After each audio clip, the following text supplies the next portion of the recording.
దోచుకో పంచుకో తినుకో ఇది చంద్రబాబు సిద్ధాంతం. విలువైన భూములను పప్పు బెల్లాల్లా కార్పొరేట్ శక్తులకు కట్టబెడుతున్నారు. ఐటీ పరిశ్రమల ముసుగులో బాబు అండ్ కో వేల కోట్ల విలువ చేసే సంపదను కొల్లగొడుతున్నారు. పెట్టుబడులు వచ్చేది లేదు, పరిశ్రమలు పెట్టేది లేదు, కానీ భూములను మాత్రం అప్పనంగా దోచిపెడుతున్నారు. కూటమి సర్కార్ అధికారంలోకి వచ్చినప్పటి నుండి ఏపీలో అభివృద్ధి లేదు, సంక్షేమం ఊసే లేదు. కేవలం దోచుకోవటమే పరమావధిగా పనిచేస్తున్నారు చంద్రబాబు అండ్ కో. చంద్రబాబు ఎప్పుడు అధికారంలోకి వచ్చినా కార్పొరేట్ కంపెనీలకు భూములు కేటాయించడం, పరిశ్రమలు నెలకొల్పకుండా వాటిని కొట్టేయడం పరిపాటిగా మారింది. చంద్రబాబు ప్రభుత్వంలో పరిశ్రమలకు కేటాయించిన భూములు కార్పొరేటు శక్తులకు కనక వర్షం కురిపిస్తున్నాయి. ఊరు పేరు లేని ఉర్సా వంటి కంపెనీలకు వేలాది కోట్లు విలువైన భూములు కేటాయించడం తీవ్ర దుమారం రేపింది. సత్వా డెవలపర్స్ కంపెనీకి భూములు కేటాయించడం కూడా తీవ్ర వివాదాస్పదమైంది.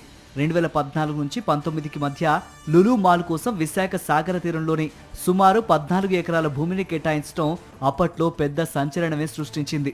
లులు పెట్టే పెట్టుబడి కన్నా ప్రభుత్వం కేటాయించిన భూమి విలువే ఎక్కువ ఉండడంతో గత వైఎస్ఆర్సీపీ ప్రభుత్వం ఆ కేటాయింపులను ప్రజా ఆమోదం మేరకు రద్దు చేసింది.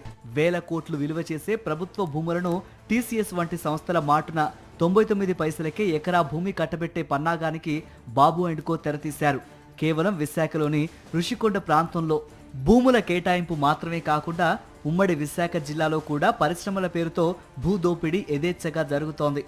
భూముల కేటాయింపు తప్ప ఎక్కడా ఏ పరిశ్రమ కార్యకలాపాలు ప్రారంభించిన పాపాన పోలేదు.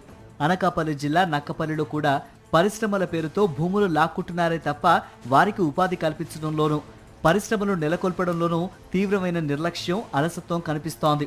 ఎక్కడ చూసినా భూమి కేటాయింపులే కనిపిస్తున్నాయి తప్ప పరిశ్రమల స్థాపన జరగటం లేదని, తద్వారా అభివృద్ధి కుంటుపడుతుందని చర్చ జరుగుతోంది.